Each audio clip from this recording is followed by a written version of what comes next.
Okay, here we go into the CR standard, which stands for creating and reasoning with equations. This is where you have to create or solve an equation. This is a tough standard, no doubt about it. This is not an all-inclusive list. These series of videos, remember, you're responsible for studying everything we've learned all year long. Okay, so here's what this question looks like. This was from the TF standard test, where Tyler's observing a steel beam going up from a crane about 250 feet away. You have to come up with a function that models H, that models the height of the beam based on the angle of inclination theta. Okay, so that's what the question looks like. So I recommend, if we say here's Tyler, he's looking at this, the steel beam that's right there, and it's being pulled up straight by a crane. Hey, look at that. We've got a right triangle.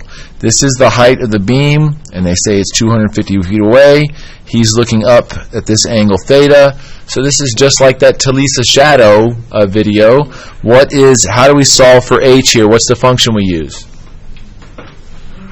What's the function we need to use to solve for H? Tangent. Very good. So I can say tangent of theta equals H over 250. Is that good enough to answer the question? The answer is no. You're not isolated in solving for H. The same thing we did on that other problem, and you're going to say the same thing in problems in topic 7, multiply by 250. So if we have 250 times tan theta, that is going to model the height H. That's it for that. That's actually the answer. All right. The next one, this is a blast from the past, way back from Unit 2, which was what, maybe September or October last semester. You're given a parabola. There's a vertex and a point. I want you to find the equation of the parabola. You have to do this by remembering what the general form for the vertex form for a parabola. It's y equals a, x minus h quantity squared, plus k. Hey, kind of almost looks like the cosine general form, doesn't it? All right, let's go in here. What am I given, though? Which one of these is x and y, and which one of these is h and k? Which one is this, x and y or h and k? This is h and k, right? And that means this is x and y.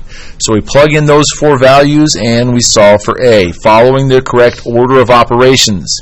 The order of operations in this part right here is the part that most students screwed up. Okay, so let's see. Y is 33. We're solving for a. X is 1 minus h is negative 2. So what's this going to look like right here? Plus 2 quantity squared. K is minus 3. Okay, you have to do this slowly. So 1 plus 2 is 3, right? Exponents first. What's 3 squared? So we have 9a minus 3. What's next? Add 3 to over here. And so we divide by 9, and we find that a equals 4. Any questions about what you guys just saw? Now, we replace that into our general form to find the equation. So we go back to y equals 4x, say it, plus 2, because h lies, it's quantity squared, and then minus 3. Any questions on that one?